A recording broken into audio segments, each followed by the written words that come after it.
아름다운 찬양 하나님이 기뻐 받으신 줄 믿습니다. 오늘 함께 나눌 말씀은요, 그럼에도 회복의 길이 있습니다.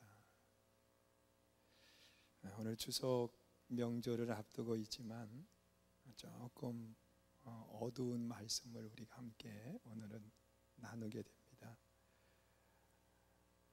예레미야라고 하는 선지자를 우리는 눈물의 선지자다, 그렇게 이야기를 하고 있습니다. 예루살렘만 생각하면, 그 나라를 생각하면 예레미야는 울지 않고는 견딜 수가 없었어요. 화려하고 아름다운 성전이 있는 예루살렘, 그것이 가장 참혹한 모습으로 바꿔진다는 사실을 예레미야는 알고 있었어요. 그리고 그들의 참상을 환상 가운데 보았어요. 그 모습을 바라보면서 너무 마음이 아프고 힘들어했던 것이 예레미야 선지자입니다. 그래서 그가 애가를 지어서 불렀던 것이 이 예레미야 애가서예요. 이 예레미야 애가서는 5장으로 구성이 되어 있는데요, 1장에서는 멸망에 대한 모습을 바라보면서 우는 내용이, 그래서 멸망 애곡의 장이다, 그렇게 이야기를 하고 있습니다. 예루살렘의 참혹한 모습을 바라보면서 너무 마음이 아픈 거예요. 너무 힘든 거예요. 그래서 처음에 그는 눈물을 많이 흘리면서 통곡하며 울었겠지요. 그러다가 그 울음조차도 이제 나오지 않으니까 그냥 털퍼덕 주저앉아 가지고서는 슬프도소이다, 이 한마디밖에는 하지 못하는 거예요. 그냥 슬픈 거예요. 여러분들의 자녀가, 여러분들이 자녀의 모습을 환상 가운데 미래의 모습을 보았다고 생각을 해보세요. 그런데 내 자녀가 잘 되면 좋은데 정말 어려운 일을 만나는 그 모습을 본 거예요. 그러면 자녀만 생각하면 그냥 눈물이 나오겠지요. 그 눈물조차 나오지 못할 때는 그냥 슬픔다, 슬프도다, 그러면서 털퍽 주저앉아 그 슬픔을 표현하는 그것밖에는 못할 거예요. 바로 예레미야가 그런 거예요. 이 예레미야는 2장에 가서 멸망의 참혹한 모습을 이야기하고 있어요. 그 화려한 성 예루살렘, 여러분, 그 예루살렘 성전은 이 벽이, 기둥이 금으로 되어 있어요. 이 금으로 기둥들이 되어 있는데 또한 그 기둥은 백향목 기둥이에요. 그래서 그 하나님의 성전에 들어가면 그 성전이 얼마나 아름다운지 몰라요. 그리고 그 냄새, 그 향이 온 성전에 가득 차 있는 거예요. 이런 성전의 아름다운 모습이 다 불타서 무너져 버리는 거예요. 그 화려한 성전이 다 무너져 버리는 거예요. 그 참혹한 모습, 그것뿐만 아니라 거기에서 하나님을 예배했던 그 백성들이 다 포로가 되고, 그리고 또한 죽음의 고통 가운데 울부짖는 모습들, 여러분, 성경에 나타나 있는 그 당시에 바벨론의 이 이스라엘이, 유다가 멸망을 당할 때 굶주림 속에서 그 가죽이 뼈에 붙어 있다고 그렇게 표현을 해요. 그 참혹한 모습을 바라보면서 멸망의 참혹함을 이야기하고 있어요. 그리고 3장으로 넘어가면 이 에레미야가 하나님 앞에 기도하는 거예요. 하나님, 이 백성들을 구원해 달라고 구원의 기도를 드리고 있어요. 그때 하나님께서 4장에 보면 왜 이 고난이 왔는지 멸망의 원인에 대해서 이야기를 하는 겁니다. 제사장들의 또한 종교인들의 타락, 백성들이 우상을 숭배하고 하나님을 떠난 그 결과라고 하는 것을 이야기하고 있어요. 그리고 마지막으로 회복을 위한 기도를 드림으로 이 예레미야 애가가 맞춰지게 돼요. 그런데 이 말씀 속에 보면, 오늘 이 본문의 말씀 속에 보면 이 에레미야가 바라본 예루살렘과 이스라엘이 왜 그 큰 고난을 당하고 그들이 당한 고난이 어떤 고난인가, 그리고 이 고난 속에서 어떻게 하면 다시 회복되는 역사가 일어날 수 있을까, 이 두 가지의 문제를 가지고 이야기를 하고 있습니다. 먼저 이스라엘이 당한 그 고난, 오늘 우리들의 삶 속에서도 내 삶에 당하는 그 고난의 이유가 뭘까? 또 당하는 그 고난이 어떤 고난일까? 이것에 대해서 이야기하는데, 오늘 본문 14절 말씀에 보면 이렇게 이야기를 하고 있어요. 우리 한번 읽어보세요. 읽습니다. 시작. 내 죄악의 멍에를 그의 손으로 묶고 얽어 내 목에 올리사 내 심을 피곤하게 하셨습니다. 내가 감당할 수 없는 자의 손에 주께서 나를 넘기셨도다. 여러분, 내 죄악으로 인해서 하나님께서 우리들의 목에 무엇을 얹었느냐고 하면 멍에를 얹어 놓았다는 거예요. 그 멍에로 인해서 힘을 다 잃어버리고 그 멍에로 인해서 내 삶의 고통이 되는 그런 이야기를 하고 있는 겁니다. 여러분, 이스라엘이 바벨론에 패망을 했는데 이 패망의 원인을 예레미야는 바벨론이 힘이 있어서 유다가 패망한 것이 아니다, 그렇게 이야기해요. 또한 유대라고 하는 그 나라가 국력을 잃어버렸기 때문에 이 나라가 패망한 것이 아니다, 그랬어요. 무엇 때문에 그 나라가 바벨론에 패했느냐? 내 죄 때문이라고 말하고 있습니다. 그 백성들이 하나님 앞에 범죄한 결과로 인해서, 죄를 지은 결과로 인해서 나라를 잃어버리고 그 화려한 하나님의 성전은 다 불타서 무너져 버리는 그런 결과를 갖게 됐다는 거예요. 여러분, 우리가 세상을 살아가면서 때로는 이야기해요. 억울합니다.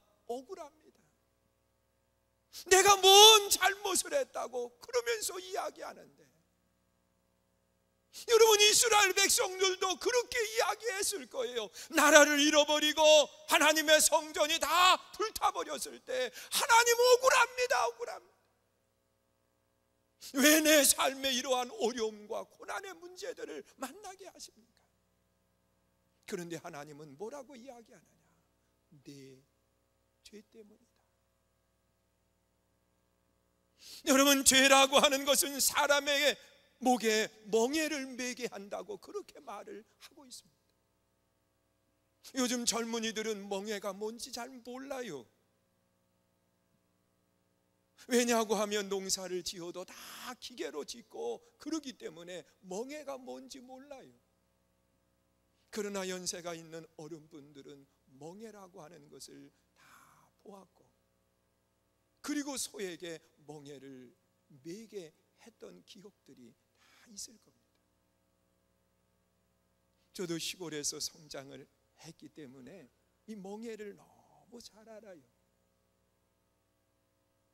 이 쟁기를 가지고 밭을 가려고 하면 이 소에게 멍에를 메웁니다. 그냥 정상적으로 멍에를 매면 안 되니까 소의 고개를 앞으로 바싹 숙이고서는요 멍에를 밀어넣는 거예요. 그러면 이 멍에를 맸던 자국들이 다 속아 있어요. 굳은 살이 바뀌어가지고요 그걸 턱을 넘어서 메어놔야 이 소가 끄는데 힘이 덜 들게 돼 있어요. 그러면 그 멍에를 쟁기에 메어 놓든지 아니면 마차에 메어 놓든지 하면은 그 소가 그걸 끌고 가는 거예요. 그런데 그 애를 쓰고 힘을 기울여도 그 소가 기쁜 때가 있어요. 언제냐고 하면 일이 마치고 난 뒤에 주인이 그 굳은 살이 박힌 그 목을 쓰다듬어 주면서 수고했다. 그리고 목을 여물을 주고 물을 마시게 해줘요. 그러면 그 지친 소가 물을 벌컥벌컥 마시고 그리고 여물을 먹으면서 기쁨을 갖게 되는 거예요. 그런데 힘을 잃어버릴 때가 언제냐? 수고했어요. 애를 썼어요. 그런데 그게 다 남의 것이 되고 마는 거예요. 나에게는 아무런 유익도 되지를 못해. 오늘 본문은 그걸 얘기하는 거예요. 이스라엘 백성들이 이 바벨론의 나라를 잃어버리고 젊고 힘 있는 사람은 다 포로가 돼서 잡혀갔고 남아있는 사람은 힘없는 사람, 죄송하지만 연세가 많으신 분들만 거기에 남아있었어요.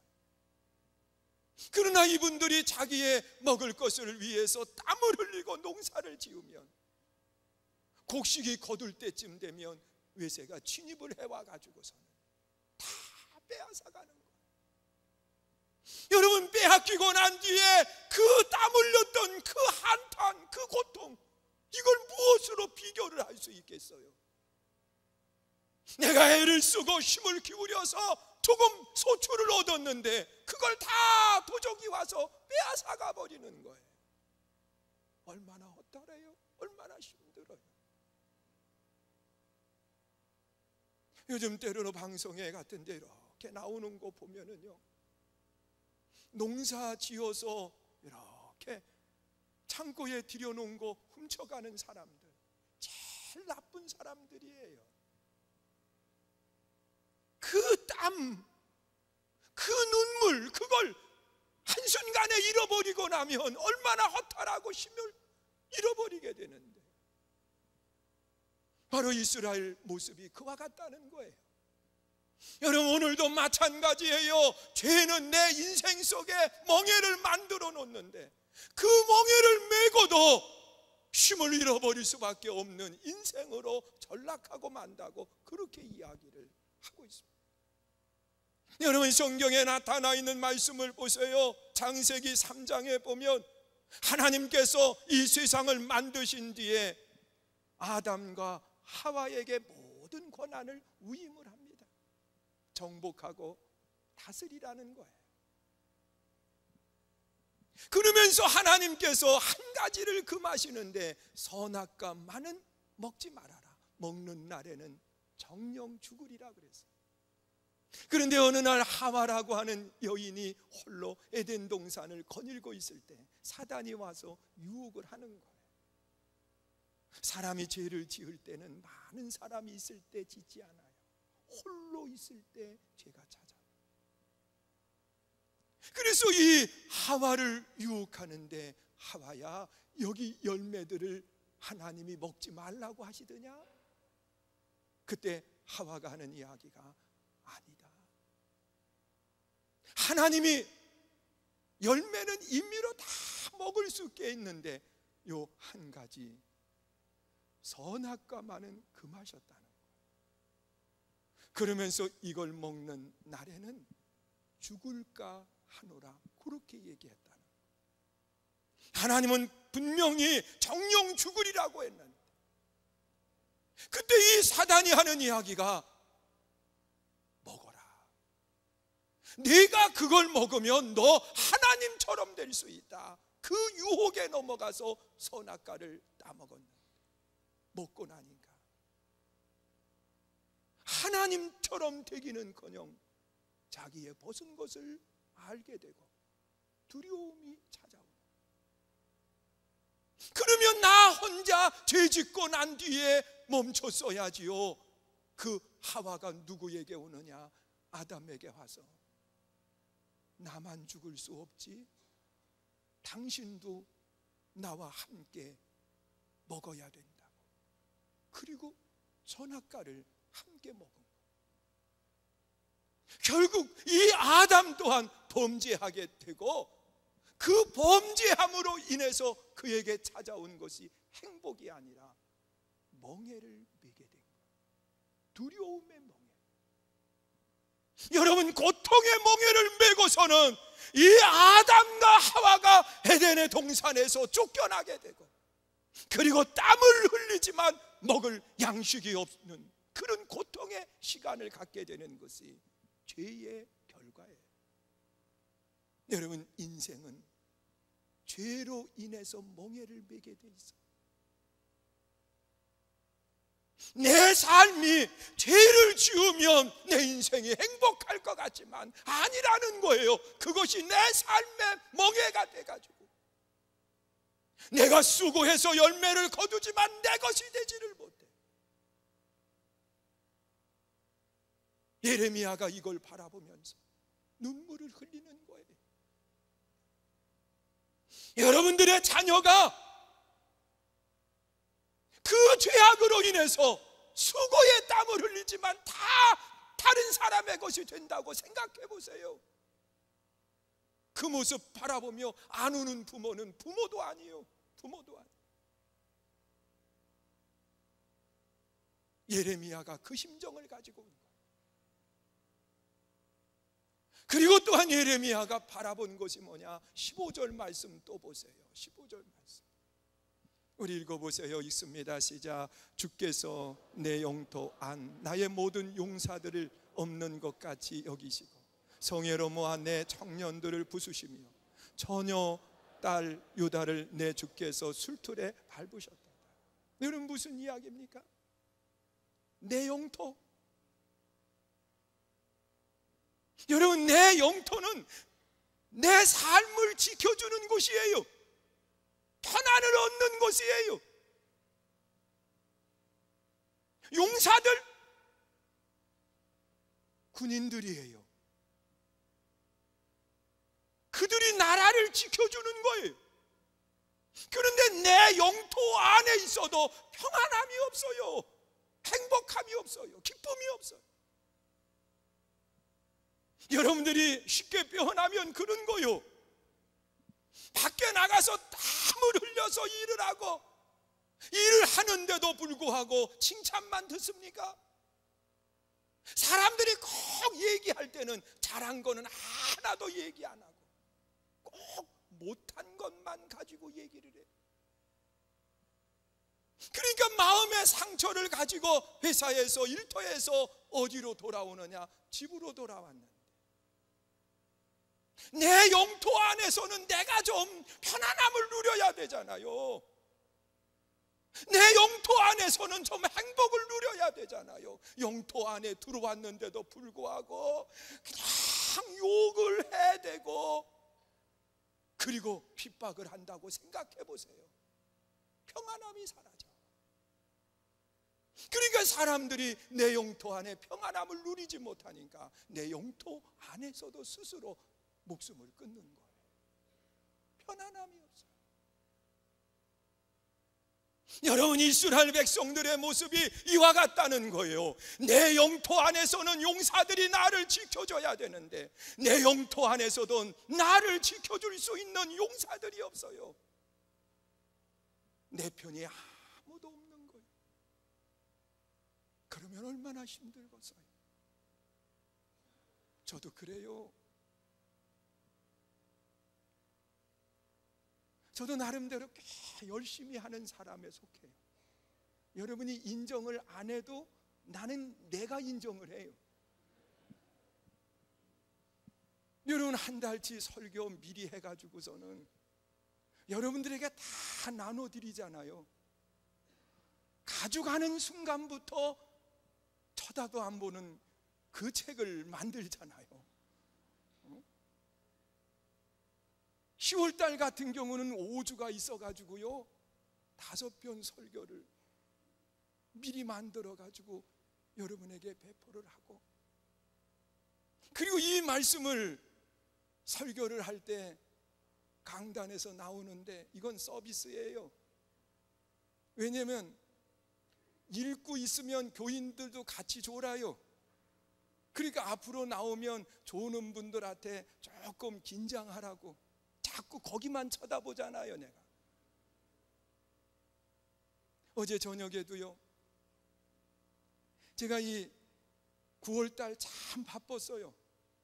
행사가 많이 있어가지고 한 주 건너 행사가 있었어요. 안 갈 수 없어가지고 행사를 주관하고 그러다. 그리고 이 준비할 수 있는 기간이 없었어요. 어제도 저 천안에 우리 교회에 있던 조영찬 목사님이 봉헌 예배를 드려가지고 거기 순서를 미리 저한테 부탁을 해서 안 갈 수가 없어가지고 우리 구재석 권사님 따님 희로연 하는데도 못 가봤어요. 그리고 거기 미리 약속을 해놨으니까 거기를 가는데 걱정을 많이 한 거예요. 차가 막히면 어떻게 하나, 내가 어떻게 밤새도록 어제 피곤하게 있고 금요 처리하고 어떻게 운전하고 갔다 오나. 그런데 장로님 한 분이 동행을 해주셔가지고 그분이 다 운전을 하고 갔다 와요. 근데도 피곤한 거예요. 갔다 와서 설교를 마무리하고 이제 외워야 되는데 이게 외워지지를 않네. 분주하게 움직이다 보니까. 그래서 고민을 많이 하다가 아이패드에다가 입력을 해가지고 제 아내가 잠들어 있는데 깨우기가 싫으니까요. 불을 켤 수가 없어서 아이패드 그건 환하게 나오잖아요. 그걸 옆에다 놓고 계속 외운 거요. 여러분, 원고하고 비교할 것도 없어요. 똑같아요. 애를 쓰는데 우리 교인들은 목사님 수고해요, 목사님 이래는 분들도 계시지만은요, 목사님 세상에 절수가 틀렸잖아요 이거, 그리고 얘기하시는 분들 계시거든요. 그래서 제가 몇 장 몇 절은 안 하고 몇 장만 얘기하는 거요. 여러분, 우리의 눈 속에는요 좋은 것은 들어오지 않지만 안 좋은 것이 자꾸 들어와서 비난하게 되는 거예요. 그러면 집에 와서는 편안해야지요, 행복해야지요. 내 영토 안에서는 내가 좀 쉴 수 있어야지요. 그런데 여기 본문에 보니까 예레미야가 바라본 그 이스라엘은 영토 안에서도요 평안함이 없어요. 성회로 모이라고 젊은이들을 다 모아놓고 그들을 죽이는 거요. 이거는 다음 세대가 없는 거요. 다음 세대가. 여러분, 이스라엘이 바벨론에 패망하고 난 뒤에 그들은 다음 세대를 잃어버렸어요. 바벨론 70년 포로 생활을 합니다. 그 역사에 나오잖아요. 70년은요 한 세대를 당시에는 40년으로 보았어요. 한 세대가 다음 세대가 없는 거예요. 예레미야가 그걸 봤어요. 그 모습을 바라보면서 마음의 평안을 잃어버리는 거예요. 사랑하는 성도 여러분, 죄는요 내 인생의 멍해가 되고, 죄는 내 삶의 평안을 빼앗아가는데, 내 영토 안에서도 내 가정 안에서도 편안함을 잃어버리게 돼요. 또한 에레미야가 바라본 죄의 모습은 어떠하느냐? 오늘 본문 16절 말씀 우리 한번 떠보세요. 16절 읽습니다. 시작. 이로 말미암아 내가 우니 내 눈에 눈물이 물같이 흘러내리며 나를 위로하여 내 생명을 회복시켜 줄 자가 멀리 떠났음이로다. 원수들이 이기며 내 자녀들이 외롭도다. 여러분, 내 생명을 회복시켜 주실 분, 그분이 멀리 떠났다는 거예요. 여러분, 생명을 회복시켜 주실 분이 누굽니까? 부모가 자녀들의 생명을 회복시켜 줍니까? 그러면 자녀가 먼저 세상 떠난 그런 일은 없어요. 어느 부모가 내 자녀가 먼저 세상 떠나는 모습을 바라보고 있겠어요? 생명을 내가 회복시켜 줄 수 있다고 하면 회복시켜 줘야지. 그러나 부모도 자녀들의 생명을 회복시키지 못해요. 여러분, 자녀들이 성장하면 든든해요. 그들을 바라보면서요 먹지 않아도 배부르다 그렇게 얘기하는 게 자녀들이에요. 자녀도 부모의 생명을 회복시키지 못해요.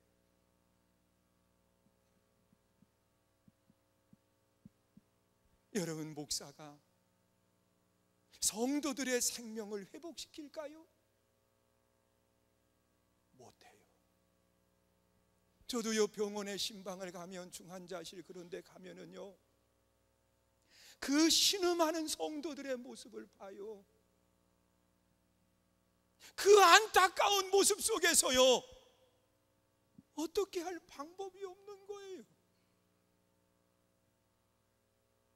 지난번에 우리 집사님 어머님이 중환자실에 계셔가지고 신방을 가는데 차가 막혀가지고 면회 시간은 정해져 있는데 차가 빠지지를 않아요. 그래서 구두 신고 내가 800m를 뛰어가는데요 숨을 헐떡이면서 그냥 800m를 뛴 거예요. 시간 맞추려. 병원 앞에 딱 갔는데 제 아내가 차를 거기까지 끌고 온 거예요. 내가 그래서 그랬어요. 아유, 뛰지 말고 타고 올 걸 그랬어요. 들어가가지고 시간 맞춰서 조금 늦었는데 봐주더라고요. 그래서 들어가서 기도하는데 마음이요 너무 아픈 거예요. 힘든 거예요. 내가 그분의 생명을 회복시킬 수 있다고 하면 벌떡 일어나게 해가지고 모시고 나오고 싶어요. 안 돼요. 못해요. 생명을 회복시킬 분은 누구냐? 하나님이세요. 그런데 그 하나님이 가까이 계셔야 되는 하나님이 멀리 떠났더라는 거예요. 그래서 하나님을 불러도 하나님이 대답하지를 않아요. 내게 다가오지를 않아요. 이스라엘이 패망을 하고 힘드는 일을 만나는데 그 백성들이 울부짖으면서 하나님께 호소하지만 하나님이 떠나 계세요. 죄에 대한 결과라고 이야기해요. 여러분, 에레미야가 바라본 죄의 결과는 인생의 멍에를 매는 것처럼 힘드는 일을 만나. 그 죄의 결과는 안식을 얻어야 되는 평안함을 잃어버리고, 그 죄의 결과는 생명을 회복시키는 하나님이 멀리 떠나 계시더라. 그 모습을 바라보면서 에레미야는 덜퍼덕 주저앉아서 하나님 앞에 통곡하며 우는 거예요. 그때 하나님이 회복의 길을 보이세요. 그것이 뭐냐? 오늘 본문 18절에 회복의 길을 이야기해요. 우리 한번 같이 읽어보세요. 읽습니다. 시작. 여호와는 의로우시도다. 그러나 내가 그의 명령을 거역하였도다. 너희 모든 백성들아, 내 말을 듣고 내 고통을 볼지어다. 너희 처녀들과 나의 청년들이 사로잡혀 갔다. 하나님은 의로우시도다. 의로우신 하나님이 우리에게 말씀하실 때에 그 말씀을, 그 명령을 따라야 된다는 거예요. 여러분, 내 삶의 이 죄로부터의 회복이 언제 이루어질 수 있느냐? 하나님의 말씀을 통해서 회복이 이루어진다는 거예요. 의로우신 하나님이 무슨 말씀을 하시든지 그 말씀을 내 삶에 옮기게 될 때 내 인생이 회복된다는 거예요. 믿으십니까? 여러분, 하나님의 말씀은요, 검과 같은데 예리한 검과 같다고 그렇게 이야기해요. 에베소서 6장에 기록되어 있어요. 이 검은 하나님의 말씀의 검을 들고 사단과 싸워 이기라고 했는데, 이 검은 악한 영과의 싸움에 승리할 수 있는 무기예요. 무엇이요? 하나님의 말씀. 예수님께서도 이 사단과의 싸움에서 하나님의 말씀을 가지고 이겼어요. 사람이 떡으로만 사는 것이 아니라 하나님의 말씀으로 산다고 말해요. 또한 이 검은 히브리서 3장에 기록되어 있는 말씀을 보니까 내 골수 쪼개가지고 회복하게 하시는 역사를 말씀이 행하신다는 거예요. 믿으십니까? 여러분, 군대를 갔다 오신 분들은 알아요. 이 대검이요, 무슨 역할을 하는지 잘 알고 있어요. 이 검은 적을 물리칠 때에 총으로 쏘아서 적을 물리치지 못하는 근접한 거리에 오면 검을 사용하게 돼 있어요. 그래서 적을 물리치는 데 쓰기도 하지만 한편으로는 총탄에 맞았어요. 그러면 그 검을 불에다가 소독을 해요. 그리고서는 도려내는 거예요. 치료하는데, 회복하는데 쓰는 거예요. 하나님의 말씀의 검은 악한 영을 이기는데 사용하기도 하지만, 하나님의 말씀의 검은 내 잘못된 더러운 부분을 도려내는 역할을 하는 거예요. 또한 하나님의 말씀은요, 불과 같다 그랬어요. 불은 태워요. 하나님의 말씀이 내 더러워진 부분들을 태워요. 여러분들도 그 더러운 것이 있으면 소각시켜 버리잖아요. 하나님의 말씀을 통해서 내 더러운 것들을 태워내는 거예요. 또한 하나님의 말씀은 방망이와 같다고 말씀을 해요. 여러분, 방망이는요, 부드럽게 하는데 사용을 해요. 지금은 그런 거 별로 없지만은 옛날 그 술을 드시는 분들이 술을 드시고 오면 그 안에는 그 다음날 아침에 뭐 끓여드립니까? 우리 교인들은 몰라요. 다 남편들이 술을 안 드셔가지고 북엇국 끓여드려요. 그 북엇국 끓일 때 어떻게 끓입니까? 방망이 가지고서는요, 치면 이게 부드러워져요. 그래서 그걸 끓이는 거요. 방망이는 그때 사용하고요. 또 방망이는요, 때를 빼내는 데 사용을 해요. 아낙네들이 쫙 우물가에 모여져 가지고서는요, 방망이 하나씩 들고 와서 빨래거리 바닥에다 놓고서는요, 그걸 두들기는데, 때로는 그 빨래거리 그 위에다가 남편의 얼굴을 그려놓고 그냥 두들겨 패는 거예요. 그러면서 스트레스 해소하잖아요. 그런데 왜 두드리느냐? 두드리면 속에 있는 때가 빠져요. 하나님의 말씀은 내 심령에 더러워진 것들을 빼내는 방망이와 같다 그랬습니다. 하나님의 말씀이 우리를 회복하게 해요. 여러분, 이 가을에 우리가 하나님의 말씀을 읽으세요.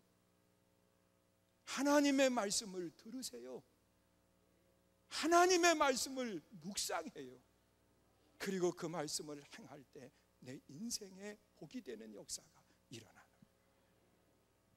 또한 우리가 무엇으로 회복할 수 있느냐? 오늘 19절 말씀 우리 마지막으로 볼게요. 19절 읽습니다. 시작. 내가 내 사랑하는 자들을 불렀으나 그들은 나를 속였으나 나의 제사장들과 장로들은 그들의 목숨을 회복시킬 그들의 양식을 구하다가 성 가운데서 기절하였다. 여러분, 제사장들이 양식을 어디서 구합니까?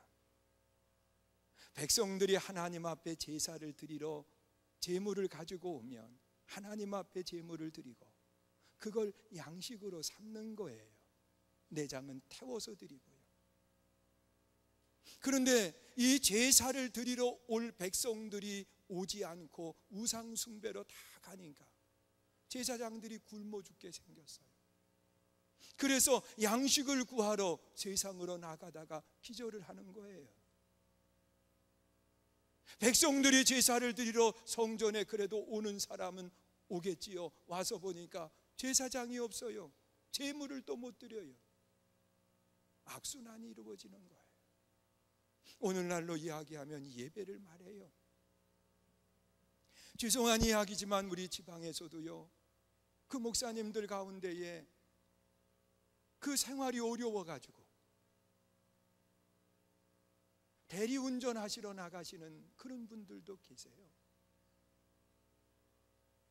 그러면 밤새도록 일하고 난 뒤에 새벽 예배 어떻게 하겠어요? 못해요.